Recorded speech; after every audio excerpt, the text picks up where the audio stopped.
દિલ્હીમાં પ્રધાનમંત્રી મોદી સાહેબ સાથે પરીક્ષા પે ચર્ચા કાર્યક્રમમાં તિલકવાડાના એકલવ્ય મોડલ રેસિડેન્શિયલ સ્કૂલની 2 વિદ્યાર્થીનીઓએ ભાગ લીધો હતો। શિક્ષકોએ તેઓને અભિનંદન પાઠવ્યા હતા। ભારત મંડપ પ્રગતિ મેદાન નવી દિલ્હી ખાતે યોજાયેલા વડાપ્રધાન નરેન્દ્રભાઈ મોદીના પરીક્ષા પે ચર્ચા 2024 કાર્યક્રમમાં સમગ્ર રાજ્યમાંથી વિદ્યાર્થીઓને પસંદ કરવામાં આવ્યા અને જે તે રાજ્યનું પ્રતિનિધિત્વ કરવા ખૂબ ઓછી સંખ્યામાં વિદ્યાર્થીઓને પસંદ કરવામાં આવ્યા હતા, જેમાં ગુજરાત રાજ્યમાંથી 10 જેટલી વિદ્યાર્થીનીઓએ ગુજરાત રાજ્યનું પ્રતિનિધિત્વ કરવા પસંદ કરવામાં આવ્યા હતા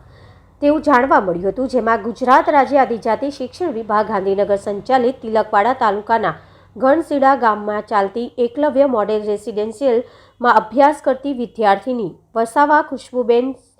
સુકલાલભાઈ રાઠવા, સ્નેહલબેન દિનેશભાઈ અને ધવલભાઈ સોની શિક્ષક મળીને નર્મદા જિલ્લાનું પ્રતિનિધિત્વ કરી ભાગ લીધો હોવાનું જાણવા મળેલ છે। એમ એક જ સ્કૂલમાંથી 2 વિદ્યાર્થીઓને વડાપ્રધાન નરેન્દ્ર મોદીના પરીક્ષા પે ચર્ચા કાર્યક્રમમાં નર્મદા જિલ્લાનું પ્રતિનિધિત્વ કરવા પસંદ શાળાના આચાર્ય તથા શિક્ષકો તથા TASP રાજપીપળા દ્વારા ગૌરવ અનુભવી વિદ્યાર્થીઓને અભિનંદન પાઠવ્યા હતા। Gujarat state tribal education society અને પ્રજ્ઞાવર્ધનની કચેરીથી પ્રોત્સાહિત થઈને પરીક્ષા પે ચર્ચા કાર્યક્રમ અંતર્ગત ગુજરાત રાજ્યમાંથી 10 બાલિકાઓ જે ટ્રાઇબલ એજ્યુકેશન સોસાયટીમાંથી એકલવ્ય શાળામાંથી અને 2 શિક્ષકો દિલ્હી ખાતે પરીક્ષા પે ચર્ચા કાર્યક્રમમાં ગયેલા, જેમાં માનનીય વડાપ્રધાન શ્રી નરેન્દ્ર મોદીજીએ